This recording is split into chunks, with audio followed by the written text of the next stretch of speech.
Hey, how you doing? This is Tom, and this is Tom's Radio Room Show. And as you know, I'm always looking for new radios to review on my show, mainly shortwave radios. And one that caught my eye about a month ago is this radio right here, the TR-608. I saw that on Amazon. Pretty cool looking radio.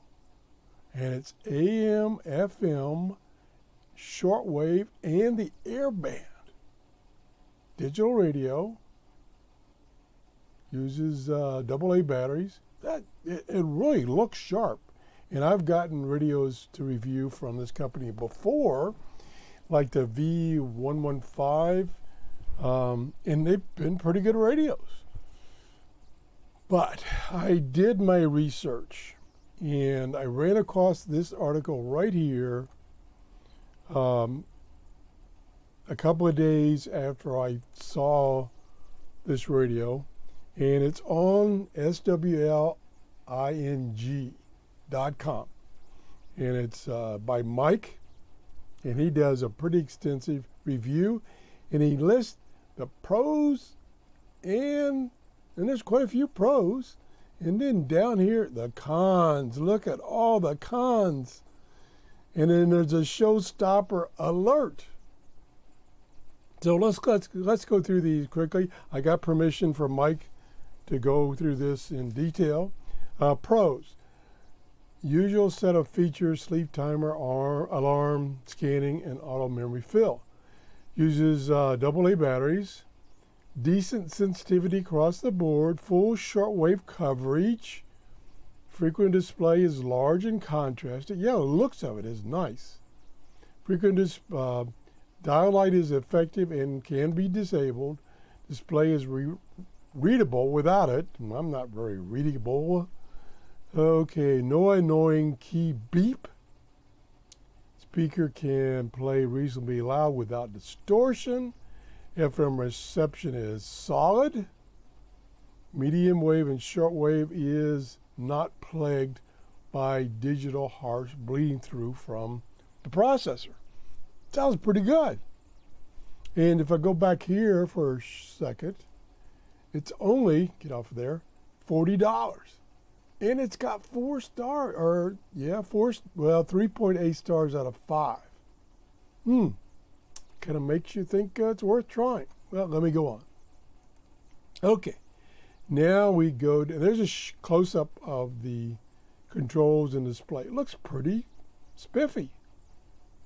Now the cons. Significantly larger than expected.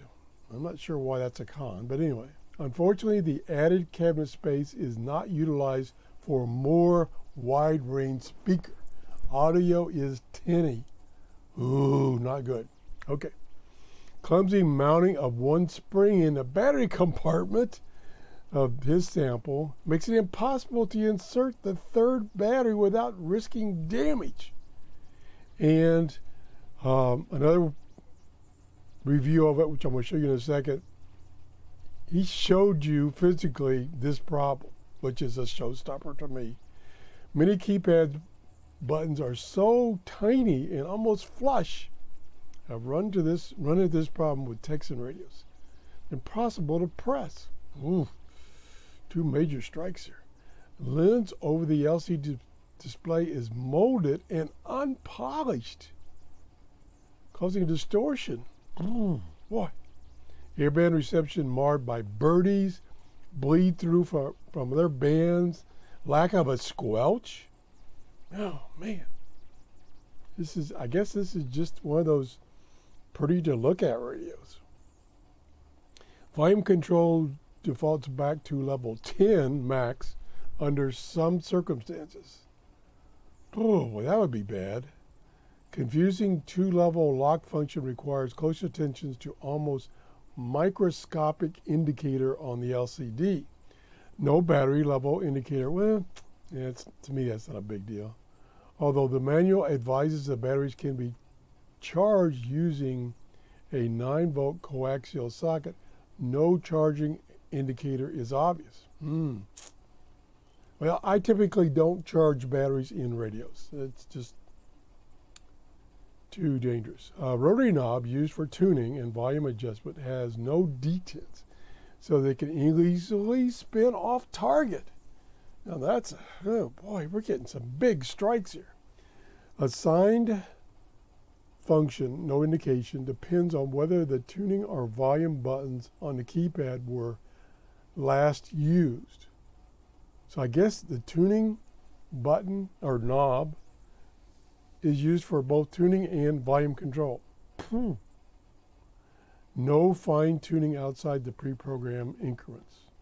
Medium wave selectivity is a bit too wide for congested night reception. Well, for me, even day receptions, it would be bad because I've got tons of medium wave stations near me. Medium wave reception occasionally exhibits weird artifacts, ghost images, sputtering audio, and on, boy. And then he gets to this showstopper alert. Medium wave band channel assignment marred by 9 kilohertz centric firmware bug. Even after changing to 10 kilohertz spacing, which they don't tell you how to do this, the CPU still thinks it's in 9. And then he goes on to explain what he's talking about. So there's Mike's review. Here's the comment down here I made. And I asked him if I could use his review on my channel, which I'm doing. He said yes.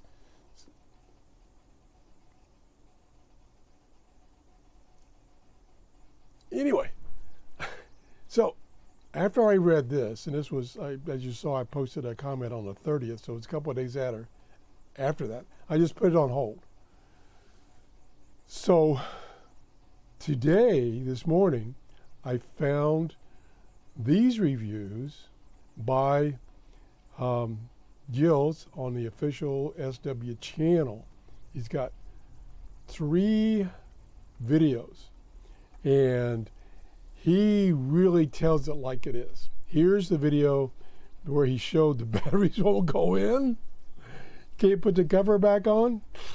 Well, that's ridiculous.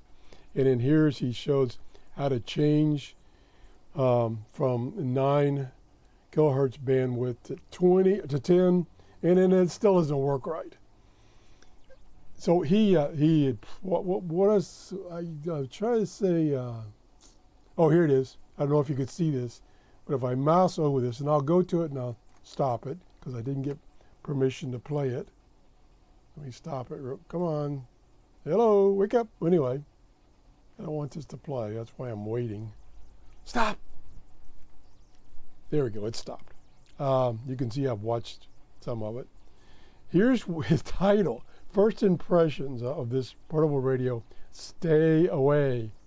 So even though this is a new radio, it looks fantastic, it's just not functionally useful.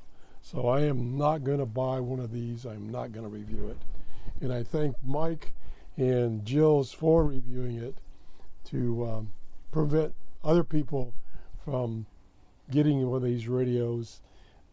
I was going to say initially maybe Mike just got a bad one, but then when Gilles reviewed it, said basically the same thing. Yep, okay, that's 2 strikes and you're out. Anyway, that's it. I just wanted to let you know about this radio, and several people have asked me to review it. I'm not going to review it. That's it. If you enjoyed the show, please give me a thumbs up and have a great day. Bye-bye.